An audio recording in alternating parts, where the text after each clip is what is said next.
Esther. Chapter 9. Now in the 12th month, that is, the month Adar, on the 13th day of the same, when the king's commandment and his decree drew near to be put in execution, in the day that the enemies of the Jews hoped to have power over them, though it was turned to the contrary, that the Jews had rule over them that hated them, the Jews gathered themselves together in their cities throughout all the provinces of the king Ahasuerus, to lay hand on such as sought their hurt, and no man could withstand them, for the fear of them fell upon all people. And all the rulers of the provinces, and the lieutenants, and the deputies, and officers of the king, helped the Jews, because the fear of Mordecai fell upon them.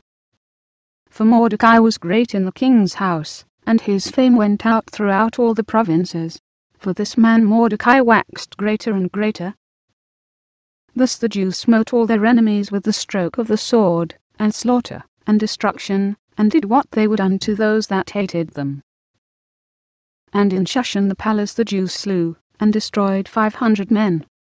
And Parshandether, and Alphan, and Aspatha, and Paratha, and Adalia, and Aradether, and Parmashta, and Arasai, and Aradai, and Vajazatha, the 10 sons of Haman the son of Hammedether, the enemy of the Jews, slew they, but on the spoil laid they not their hand.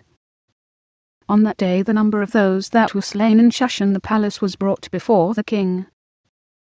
And the king said unto Esther the queen, The Jews have slain and destroyed 500 men in Shushan the palace, and the 10 sons of Haman. What have they done in the rest of the king's provinces? Now what is thy petition? And it shall be granted thee. Or what is thy request further? And it shall be done.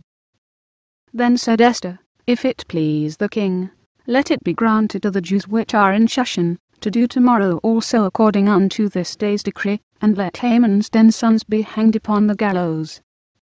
And the king commanded it so to be done. And the decree was given at Shushan, and they hanged Haman's 10 sons. For the Jews that were in Shushan gathered themselves together on the 14th day also of the month Adar, and slew 300 men at Shushan, but on the prey they laid not their hand. But the other Jews that were in the king's provinces gathered themselves together, and stood for their lives, and had rest from their enemies, and slew of their foes 75,000, but they laid not their hands on the prey. On the 13th day of the month Adar, and on the 14th day of the same rested they, and made it a day of feasting and gladness. But the Jews that were at Shushan assembled together on the 13th day thereof, and on the 14th thereof, and on the 15th day of the same they rested, and made it a day of feasting and gladness. Therefore the Jews of the villages that dwelt in the unwalled towns made the 14th day of the month Adar a day of gladness and feasting, and a good day, and of sending portions one to another. And Mordecai wrote these things, and sent letters unto all the Jews that were in all the provinces of the king Ahasuerus, both nigh and far, to establish this among them, that they should keep the 14th day of the month Adar, and the 15th day of the same, yearly, as the days wherein the Jews rested from their enemies, and the month which was turned unto them from sorrow to joy, and from mourning into a good day, that they should make them days of feasting and joy, and of sending portions one to another, and gifts to the poor.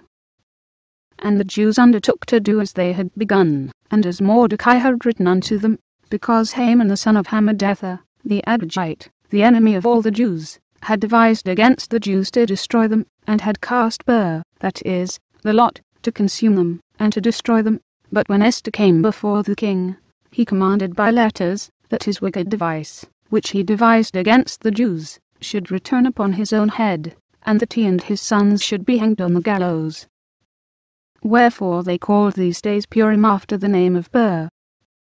Therefore for all the words of this letter, and of that which they had seen concerning this matter, and which had come unto them, the Jews ordained, and took upon them, and upon their seed, and upon all such as joined themselves unto them, so as it should not fail, that they would keep these 2 days according to their writing, and according to their appointed time every year, and that these days should be remembered and kept throughout every generation, every family, every province, and every city, and that these days of Purim should not fail from among the Jews, nor the memorial of them perish from their seed.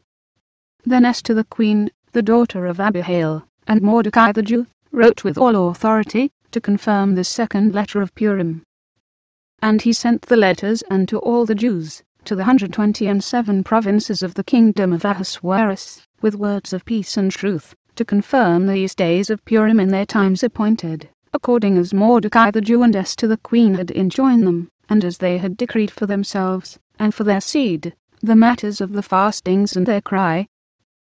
And the decree of Esther confirmed these matters of Purim, and it was written in the book,